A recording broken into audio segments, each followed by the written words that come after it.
What if everything you think you know about the ancient priestesses was intentionally distorted, buried, or rewritten to hide a truth that is far darker than the legends allow? What if the women once revered as mediators between the divine and the human were turned into targets of fear, precisely because their influence was greater than any kingdom, temple, or council could tolerate? These questions are uncomfortable, but they go straight to the heart of a part of history that was never meant to reach you. Across the ancient world, women who held religious authority were not rare exceptions.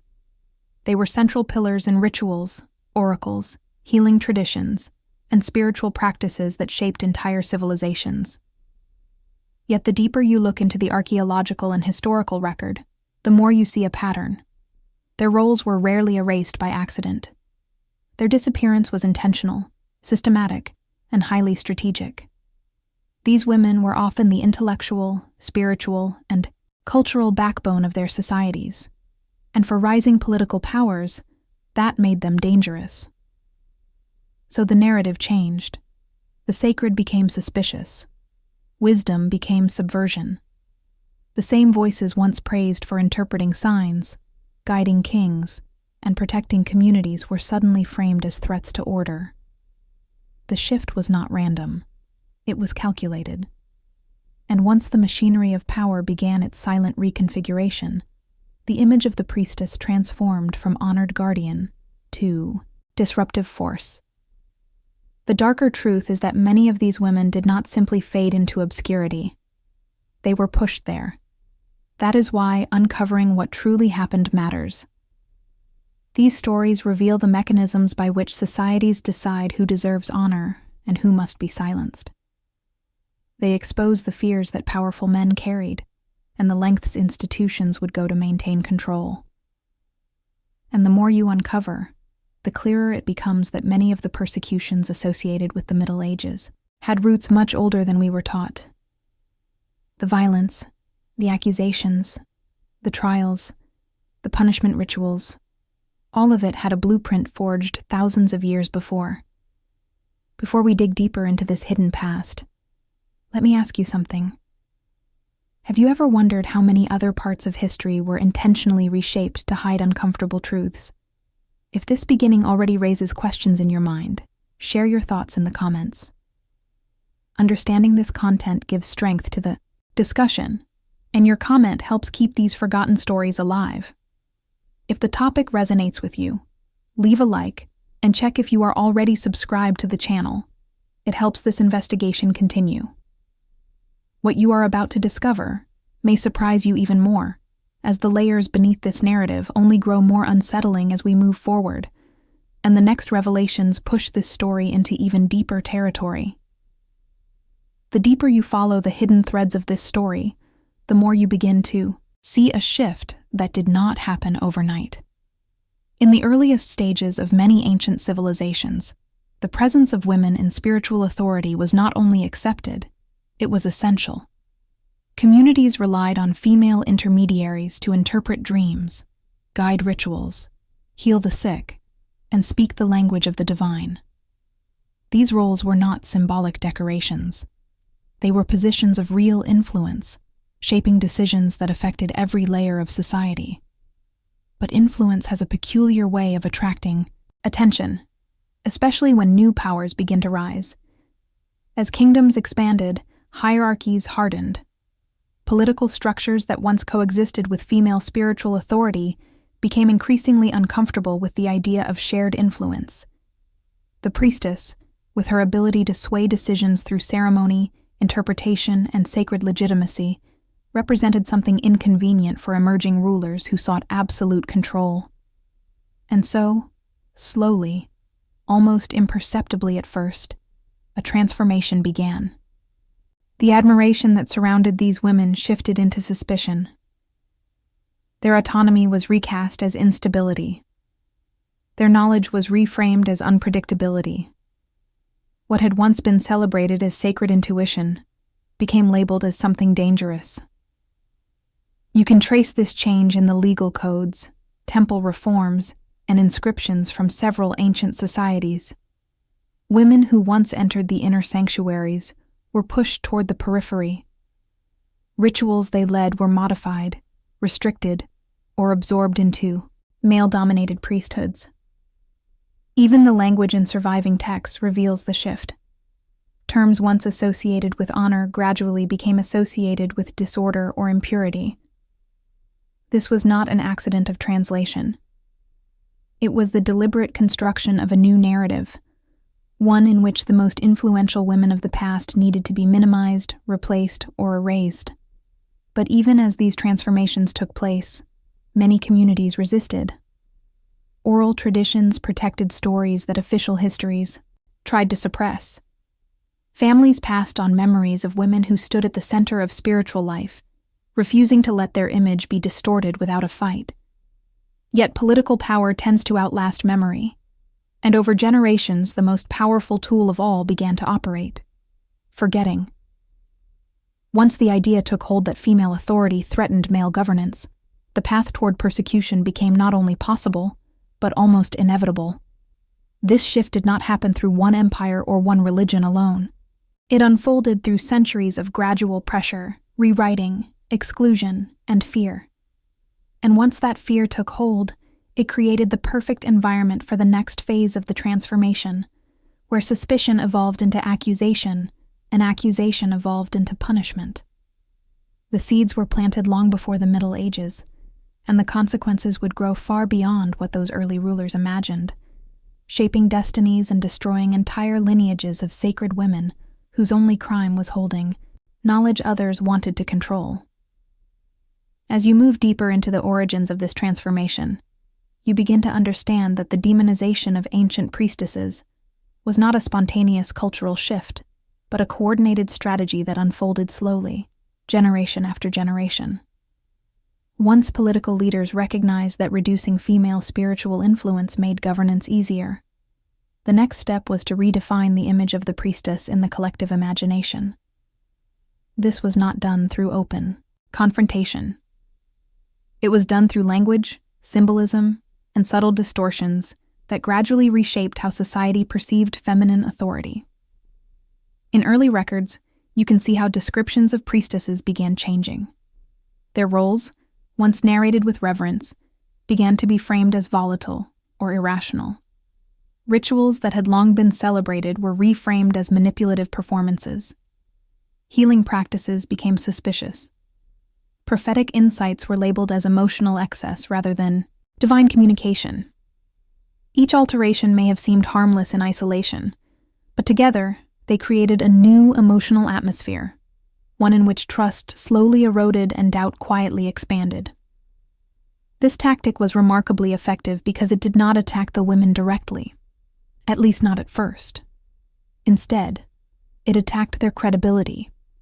It dismantled the foundation upon which their authority stood. When a society begins to question whether someone's gifts are real or dangerous, it becomes far easier to control them, sideline them, or replace them. And once that doubt took hold, the next step was even easier: associating their spiritual work with forces that frightened the population. That is where demonization truly emerged. Texts from different regions began to portray feminine rituals as chaotic or subversive.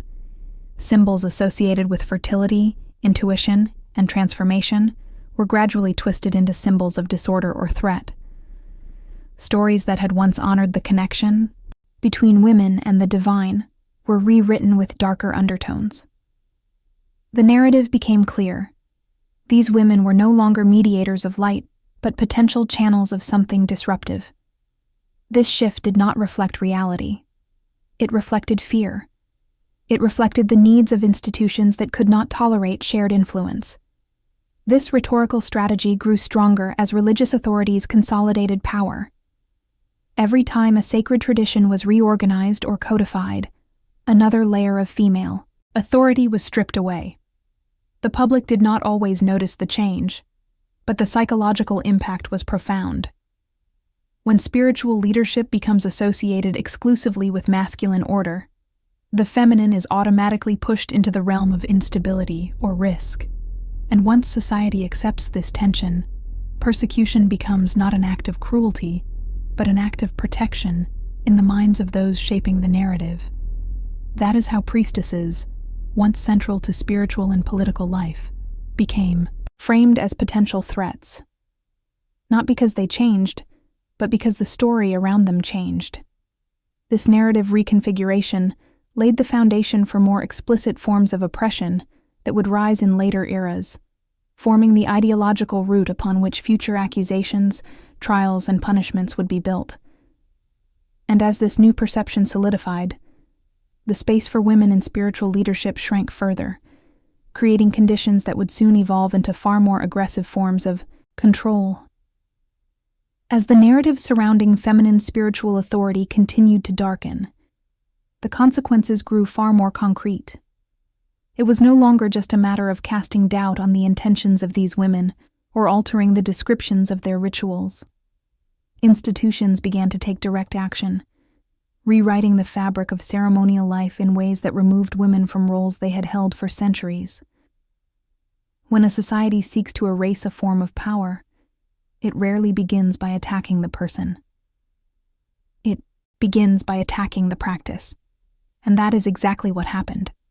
Rituals once led by women were gradually reassigned to male priests. Sacred spaces that had been shaped by generations of feminine presence were declared off-limits. Practices that had been central to community identity were suddenly labeled as improper, impure, or dangerous when performed by a woman. This was not done through open conflict, but through small administrative changes, new legal interpretations, and religious reforms presented as necessary adjustments. One decree at a time, the core of female spiritual authority was hollowed out. What makes this transformation even more striking is how much knowledge disappeared in the process. Many ancient rituals were never written down because they had always been transmitted orally from one priestess to another. These lineages, carried with precision through memory and practice, could vanish in a single generation if the women were removed from their roles. When a tradition is embodied rather than documented, silencing the body effectively silences the tradition. Entire systems of healing, divination, and symbolic understanding faded from the historical record not because they lacked value, but because those who carried them were pushed aside. And it was not only the rituals that suffered. The reinterpretation of sacred symbols played an equally important role. Objects once associated with protection and fertility became charged with new meanings. Icons that had represented the cycles of life were reframed as primitive or threatening. The symbolic language that once empowered women was weaponized against them. The very tools they used to guide their communities became evidence of deviance in the eyes of authorities seeking to consolidate their power. The tragedy of this shift is not just the loss of culture, it is the loss of identity. When a society erases the spiritual contributions of the women who shaped its earliest traditions, it creates an emptiness that future generations can no longer understand. The stories passed down become fragmented, the rituals lose context, and the image of the priestess is reconstructed through the lens of those who feared her influence. What remains is not truth, but a manufactured version of the past that hides more than it reveals. As we examine this erasure, it becomes important to reflect on how easily a culture can rewrite itself. When power chooses which voices may speak and which must be silenced, the record of history becomes an instrument of control. And the remnants left behind are only pieces of a much larger picture, a picture that we can attempt to reconstruct only by reading between the lines of what survived. If this reflection resonates with you, share your thoughts in the comments. What part of this hidden past surprised you the most? Your comment helps keep this conversation alive and brings more clarity to stories that were never meant to be forgotten. Once the rituals had been altered, restricted, or absorbed into male-dominated structures, the next step in the suppression of female spiritual authority emerged with even greater force, redefining the very essence of feminine spirituality as a threat to public order. This shift did not happen abruptly. It evolved through a gradual layering of policies, beliefs, and moral reinterpretations that positioned the priestess not merely as obsolete, but as actively dangerous. And when a society begins to believe that suppressing certain individuals protects the community, almost any form of violence can be justified. You can see traces of this shift in the ways ancient authorities began codifying behavior. Actions that had once been considered sacred duties were reframed as violations of civic stability. A woman invoking divine guidance was no longer portrayed as a channel of wisdom, but as someone attempting to manipulate unseen forces. Healing rituals performed for centuries were now questioned as unregulated practices capable of disturbing the balance of the state. In this reframing, the priestess became an unpredictable figure whose presence invited disorder rather than harmony. The success of this strategy relied on the introduction of fear. When fear becomes woven into the social imagination, communities begin to view control as safety and repression as protection. The spiritual autonomy of women was rewritten as a vulnerability within the fabric of society.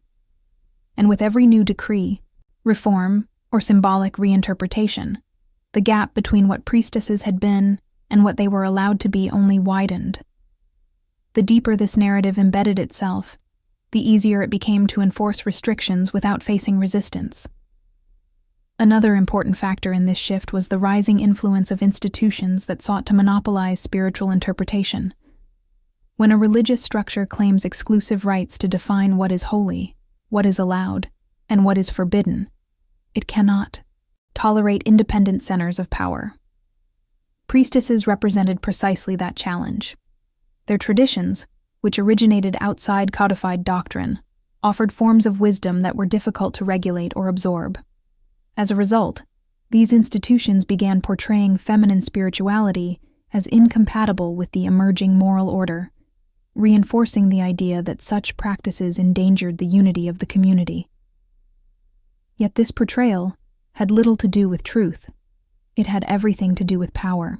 By transforming the image of the priestess into a social risk, authorities gained the justification needed to remove women from roles they had occupied for generations. This transformation also laid the groundwork for punishment, surveillance, and eventually the emergence of accusations that would echo across continents and centuries. Once spiritual autonomy was labeled as a threat, the stage was set for an age defined not by reverence, but by fear-driven control. What emerged from this process was not just the suppression of rituals, but the systematic rewriting of feminine identity. Women were no longer seen as carriers of sacred knowledge. They were framed as emotional, unstable, and susceptible to dangerous influences. And while these ideas shifted in tone across different cultures and eras, the underlying message remained the same. Feminine authority had to be contained. This ideological foundation became the silent force that propelled future persecutions, each one building upon narratives planted long before most people realized what was happening. As the narrative of feminine spirituality evolved from revered tradition to perceived threat, societies began constructing mechanisms of control that would later serve as blueprints for formal persecution. What had started as subtle exclusion and symbolic reinterpretation soon took on a much harsher tone. Once the figure of the priestess was reclassified as disruptive, it became easier for political and religious authorities to justify measures designed to monitor, restrain, or punish any woman whose influence seemed to exceed the boundaries imposed on her. And it was within this uncertain space that the earliest forms of institutionalized repression began to take shape. At first, the punishments were disguised as corrective measures. A ritual deemed inappropriate might lead to temporary exile. A woman who invoked divine messages outside the accepted structure could be publicly reprimanded or forced into service within strictly regulated temples. These early penalties were meant to send quiet warnings, signaling that spiritual autonomy was no longer tolerated. But as the ideological shift intensified, so did the severity of the consequences. The more authorities feared losing control of the narrative, the more aggressively they responded to any sign of resistance. Records from several ancient cultures show how these punishments evolved. Women once honored for guiding ceremonies were suddenly stripped of their titles, their property, and their sacred objects. Some were forced into labor, relocated to remote regions, or confined to religious institutions where their opportunities for influence were tightly controlled. Others faced accusations that blurred the line between spiritual misconduct and political crime. A priestess who refused to abandon her traditions might be labeled as a conspirator against the state, her devotion reframed as defiance rather than duty. This shift in classification allowed authorities to treat spiritual identity as a legal offense, giving them unprecedented power to suppress the roles women had long held. These punishments served another purpose as well: intimidation. When society witnesses public penalties imposed on once respected figures, fear spreads quickly. Communities learn to silence their questions, distance themselves from those targeted, and accept new regulations without resistance. This social conditioning is one of the most powerful tools an institution can wield. By punishing a few, they controlled many, and the memory of these early punishments often endured longer than the details of the rituals themselves, shaping how entire generations viewed female authority. But perhaps the most significant development of this period was the emergence of formal systems designed to investigate and judge women accused of spiritual wrongdoing. These systems varied across cultures, but they shared one underlying principle: the belief that feminine autonomy required oversight. Councils were formed to evaluate accusations. Legal procedures were crafted to determine whether a ritual was permissible. Arguments once settled through community tradition were now settled through institutional power. And with each new decree, the distance between feminine spirituality and official acceptance grew wider. What is striking about these early persecution models is how familiar they seem when compared to the much later and more famous trials of the medieval and early modern periods. Many of the same mechanisms were already present: suspicion framed as justice, ritual reinterpreted as offense, punishment disguised as protection, and authority positioned as the sole interpreter of spiritual legitimacy. These early systems planted the ideological seeds that would one day grow into full-scale persecutions, demonstrating that the origins of such violence stretch far deeper into history than most narratives acknowledge.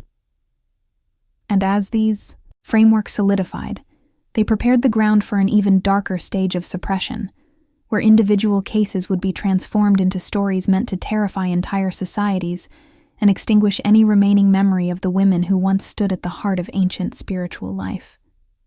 As persecution systems became more structured, their effects began leaving traces in the form of fragmented accounts, scattered inscriptions, and buried testimonies that reveal the human cost behind the ideological shift. These stories, often incomplete or intentionally distorted, offer rare glimpses into the experiences of women who stood at the center of spiritual life and yet became casualties of the very societies they served. What survives is not a complete record, but enough to understand the depth of the injustice and the violence that shaped the fate of countless priestesses. In some regions, inscriptions describe women whose influence was considered too unsettling for the ruling elite. A priestess who guided agricultural rituals might suddenly be accused of causing poor harvests through improper ceremony, even though her community had followed the same practices for generations. Another woman responsible for healing traditions could be charged with invoking unauthorized forces if a patient failed to recover. These accusations were rarely grounded in truth. They were grounded in convenience. When a society has already decided that a woman's authority is a threat, it does not take much to turn ordinary events into evidence against her. Other accounts reveal moments of direct confrontation. In certain temples, archival fragments describe groups of women removed from their positions after refusing to abandon rituals considered too old or too independent from male supervision. Some were forced into isolation. Others were relocated under the guise of maintaining order. A few simply disappeared, leaving behind records that abruptly end, suggesting that their removal was meant to be permanent and unquestioned. These silences in the historical record speak louder than any accusation. They show that the destruction of feminine authority was not symbolic. It was personal, targeted, and often brutal. There are also stories preserved in oral traditions that survived outside official histories. Some communities maintained memories of women who resisted the encroaching control of their ceremonies. These women became symbols of defiance, but their names rarely reached written archives, which were controlled by the very institutions seeking to erase them. The result is a paradox. The women most admired by their communities became the most vulnerable to suppression, and the institutions most responsible for documenting history were the least interested in preserving their legacy. Perhaps the most disturbing detail is how often these cases follow the same pattern across completely different cultures. A woman with knowledge, a ritual that threatens established authority, a shift in political climate, a moment of accusation, and then silence. This pattern did not occur in one empire or one religion alone. It appeared repeatedly across centuries, as if the suppression of feminine spiritual influence was an unspoken rule of institutional power, resurfacing whenever women reclaimed roles that history had tried to deny them. These hidden stories remind us that the persecution of women in spiritual authority was not an inevitable cultural evolution. It was a deliberate choice, reinforced through targeted actions, violent reforms, and the systematic destruction of individual lives. Each erased priestess represents a chapter of history, lost not by accident, but by intention. If any part of these stories resonates with you, share your thoughts in the comments. Which detail struck you the most? Your voice helps give presence to those who were denied it for centuries. As you follow the trail of erased voices and fragmented testimonies, a larger pattern becomes impossible to ignore. The suppression of priestesses was not confined to isolated cases or regional reforms. It became part of a broader project in which expanding empires sought to standardize belief systems, centralize authority, and regulate the interpretation of the sacred. In this process, history itself became a tool. Those with the power to write it shaped the memory of spiritual life according to political necessity, leaving behind a version of the past designed to reinforce emerging hierarchies. And within this curated version of events, women were increasingly pushed to the margins. This reconfiguration of history happened through multiple channels. Chronicles commissioned by rulers emphasized the rise of male priesthoods, while omitting the contributions of women who had previously guided ceremonial life. Mythological cycles were adjusted so that divine feminine figures lost complexity, becoming either passive symbols or cautionary tales. In some regions, entire eras in which women held central religious authority were reduced to brief footnotes, as if their influence had been an anomaly rather than a foundational element of early civilization. What was once public memory became institutional narrative, and the difference between the two widened with each generation. Even more revealing is how language evolved during these periods of consolidation. Terms associated with priestesses began to shift from descriptors of sacred roles to abstractions with diminished weight. Words that once signified authority or connection to the divine were gradually replaced with terms that emphasized service, limitation, or dependence. By altering the vocabulary of spirituality, institutions altered the framework through which future societies would perceive the past. When a culture loses the language to describe a role, it eventually loses the ability to imagine it. This rewriting extended beyond texts. Artistic representations followed the same trajectory. Early depictions of women performing rituals, offering guidance, or standing at the center of sacred ceremonies became increasingly rare. Murals were repainted, sculptures reinterpreted, and symbols reassigned to fit new ideologies. What the eye no longer saw, the mind gradually forgot.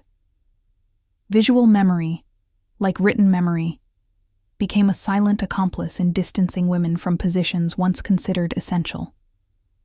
Another powerful method of historical restructuring was the reclassification of sacred spaces. Temples originally built around feminine deities or maintained by lineages of priestesses were repurposed, annexed, or rededicated under new religious authorities. Once the spaces changed, the stories attached to them changed as well. Future generations would visit those temples believing they had always been governed by the institutions currently in power, unaware of the women whose footsteps had shaped the ground long before. This rewriting of history was not only about erasing the past, it was about shaping the future. By presenting male religious dominance as the natural order, institutions constructed a narrative in which women's exclusion appeared inevitable rather than intentional. As communities accepted this new version of events, the memory of female spiritual authority faded from collective consciousness, leaving a void that subsequent societies filled with misunderstanding, suspicion, and fear. And with each generation, the distance between women and the sacred widened, creating the conditions under which later persecutions would flourish without question. But even in the midst of these transformations, subtle traces remained. A symbol preserved in a forgotten ritual. A fragment of text that did not fit the dominant narrative. A whispered tradition carried through families who refused to forget. These remnants reveal that the reconfiguration of history was never absolute. It was powerful, pervasive, and deeply damaging, yet not complete. And it is within these cracks that the truth of ancient priestesses still waits to be understood. When you trace the arc of feminine suppression across centuries, a disturbing continuity becomes evident. The images, accusations, and fears that fueled medieval witch hunts did not originate in the Middle Ages at all. They were the matured form of ideas planted long before, during eras when priestesses held influence that threatened emerging institutions. The shift from sacred woman to suspected woman, from healer to potential enemy, had been unfolding quietly across civilizations. By the time Europe entered the medieval period, the ideological foundation for widespread persecution had already been laid, waiting for a catalyst. This continuity becomes clear when you examine how accusations were constructed. The charge of invoking dangerous, uncontrolled forces appears in ancient codes long before it appears in medieval manuals. The suspicion that women possessed knowledge outside institutional control echoes repeated themes from earlier eras. The fear of female autonomy over ritual, healing, and the unseen world continued through centuries of subtle political and religious manipulation. The medieval label of witch was in many ways a new name for a much older fear. The transformation intensified as Christianity spread and sought to unify spiritual authority under strict doctrine. Traditions rooted in earlier cultures, many of which preserved traces of feminine spiritual leadership, were reinterpreted through new moral frameworks. Practices once considered sacred were reframed as superstition. Women who maintained knowledge of herbs, cycles, healing techniques, or regional rituals were increasingly viewed as practitioners of something incompatible with the new worldview. This reframing did not arise from their actions. It arose from the historical lens imposed on them. Another link between antiquity and the Middle Ages lies in the consolidation of legal frameworks. Early SAO, systems for evaluating spiritual offenses, evolved into complex judicial procedures capable of transforming suspicion into formal accusation. As medieval institutions strengthened their authority, these mechanisms were refined and standardized. The result was a judicial apparatus that could turn rumors into trials and trials into sentences, all while presenting itself as a force for order. The punitive models that emerged thousands of years earlier had finally been perfected. Fear, once a subtle tool, became widespread. It moved from elite circles to the general population. Medieval communities were taught that identifying and eliminating spiritual threats was a communal duty, a moral responsibility. And because the feminine had already been positioned for centuries as unpredictable, unstable, or susceptible to unseen forces, women became primary targets.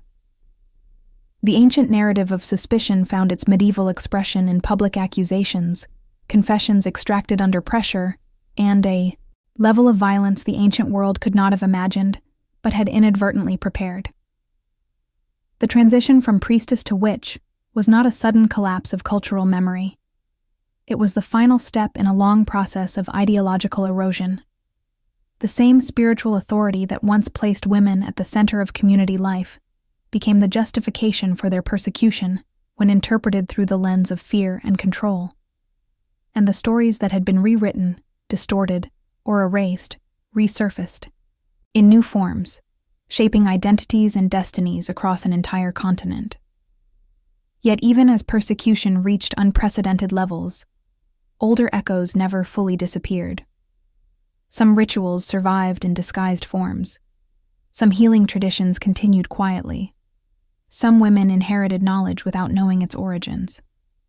The medieval world believed it was confronting something new, but in reality, it was confronting the shadow of its own historical rewriting, a narrative that had begun long before and would continue to shape the fate of countless women whose only crime was carrying fragments of ancient wisdom that institutions feared. As the thread connecting antiquity to the medieval world becomes clearer, the final layer of this story reveals itself in what remains today. The silence. A silence carefully constructed, repeated through generations, and woven into the very foundations of historical memory. When institutions spent centuries reshaping the narrative around feminine spiritual authority, the result was not only the disappearance of individual priestesses, but the gradual extinction of entire systems of knowledge that once shaped how communities understood the sacred. What we inherited is a version of history filtered through the lens of those who feared the power these women carried, and that filtered version still influences the way society perceives feminine authority today. Traces of the original traditions survive only in fragments, often misinterpreted or dismissed as myth. A healing technique appears in folklore without context. A symbolic object resurfaces in rural traditions with its meaning obscured. A ritual performed in secrecy echoes a practice thousands of years old, yet those who repeat it rarely know its origin. This fragmentation is not accidental. It is the direct outcome of centuries of suppression, punishment, and narrative reconstruction. When knowledge is deliberately broken apart, it becomes nearly impossible for later generations to see the full picture, even if its remnants surround them. Modern interpretations of historical women often suffer from the same distortions created long ago. The idea that spiritual authority is inherently masculine still lingers in subtle cultural expectations. The assumption that ancient women played passive roles persists despite overwhelming evidence to the contrary. And every time a discovery challenges these beliefs, it exposes how deeply the engineered silence continues to shape collective perception. The loss of these priestesses was not only a personal tragedy for each woman targeted. It was a loss for humanity's understanding of its own past. Yet this silence also created something unexpected, a sense of unresolved tension. The more historians, archaeologists, and storytellers uncover, the clearer it becomes that something enormous was removed from the historical record. The gaps are too consistent, the patterns too widespread, and the erasures too intentional to be ignored. These omissions reveal that ancient societies were far more complex, far more spiritually diverse, and far more dependent on feminine knowledge than traditional narratives admit. And with every fragment recovered, the historical landscape shifts again, allowing us to reconsider what was possible, what was feared, and what was deliberately concealed. Understanding this legacy matters because it changes how we interpret not only the past, but the present. When we uncover the mechanisms that transformed, revered women into suspects and spiritual leaders into threats, we learn to recognize similar patterns in modern narratives. When we identify deliberate silence, we become better at questioning the stories that shape our worldview. And when we acknowledge the power these women once held, we reclaim a part of history that was never meant to disappear. If you have reached this point, it means the subject resonates with you in a deeper way. If you feel that connection, consider subscribing so you can continue exploring these hidden layers of history with me. Leave a like if this journey helped you see the ancient world with new eyes. And if you are still here, share a comment saying something simple like, "I stayed until the end," or "This message was meant for me." Your voice helps keep these forgotten stories alive. And if you want to continue expanding this perspective, there is another video right here that complements what we uncovered today. Click and come with me. The next chapter is already waiting.